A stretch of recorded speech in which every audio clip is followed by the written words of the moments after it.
Shalom, salam sejahtera untuk kita semua.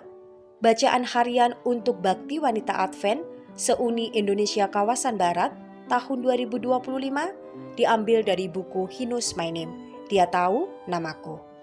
Rabu 30 Juli dengan judul Anugerah Masalah. Ditulis oleh Kelsey Donegri. Firman Tuhan di dalam Yakobus 1 ayat 2-4. Anggaplah itu semua sebagai sukacita, saudara-saudaraku, apabila kamu menghadapi berbagai macam pencobaan. Sebab kamu tahu bahwa ujian terhadap imanmu menghasilkan ketekunan.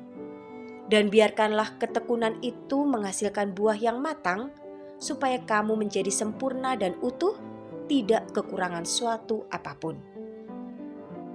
Sahabat BWA, sebagai remaja, aku sangat tidak menyukai ibuku. Aku berdoa kepada Tuhan, memintanya melakukan sesuatu untuk memperbaiki hubungan kami yang hancur. Dan benar-benar Tuhan bekerja dengan cara yang misterius. Beberapa tahun lalu, ayahku yang tercinta meninggal karena kanker. Pada saat itu, teman-temanku tidak mendukungku. Nilaiku tidak memuaskan. Kesehatanku memburuk dan seorang laki-laki mematahkan hatiku. Semuanya terjadi bersamaan.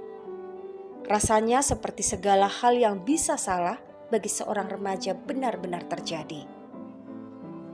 Aku tahu kedengarannya drastis untuk berpikir bahwa Tuhan mengizinkan ayahku meninggal agar aku dan ibuku dipaksa memperbaiki hubungan kami. Tapi aku percaya Dia melakukannya. Tuhan ingin menyelamatkan kita, memurnikan kita, dan membentuk kita menjadi serupa dengan kasih-Nya. Dalam masa yang sangat menantang ini, ibuku dan aku belajar saling mendukung dan mengampuni. Aku menyadari siapa teman sejati, menyerahkan kesehatanku kepada Tuhan, belajar lebih giat, dan memusatkan perhatianku pada hubungan dengan Yesus. Cintaku pada Sang Tabib Agung tidak pudar ketika Dia memilih untuk tidak menyembuhkan ayahku. Sebaliknya, itu justru tumbuh. Itulah mengapa kita dapat belajar memujinya meskipun menghadapi masalah. Pencobaan dan kesulitan seringkali merupakan hadiah. Tanpa itu, kita tidak dapat melatih ketergantungan kita pada Tuhan. Kita tidak dapat melihat dengan jelas betapa lemah dan tidak berdayanya kita tanpa Dia. Sungguh luar biasa mengetahui bahwa ketika kita mencapai titik terendah, Yesus adalah batu karang tempat kita berdiri. Kita sering berharap Tuhan secara ajaib menyelesaikan masalah kita, tetapi jika itu yang menjadi fokus kita, kita melewatkan maksud sebenarnya. Dia ingin kita belajar dari pengalaman yang kita alami dan tumbuh karenanya. Dia ingin iman kita bertahan dalam ujian api.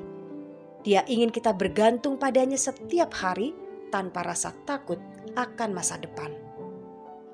Sahabat BWA yang dikasihi Tuhan, meskipun iblis akan melakukan apa saja untuk menghancurkan kita dan membuat kita kehilangan harapan, saat kita menaruh harapan kita pada Bapa yang Maha Kuasa, itu tidak akan pernah sia-sia. Ketika kita merasa seperti tidak ada jalan keluar, ingatlah bahwa Bapa Surgawi kita memiliki 1000 cara untuk menyediakan bagi kita yang sama sekali tidak kita ketahui. Pada akhirnya, Yesus adalah segala yang pernah kita butuhkan. Kekuatannya akan selalu sempurna saat kekuatan kita habis. Bersandarlah pada harapan saudariku, karena saat kita berada di dasar terdalam, Dia adalah batu karang tempat kita dapat berdiri. Amin. Selamat beraktivitas, kiranya Tuhan memberkati kita semua sepanjang hari ini.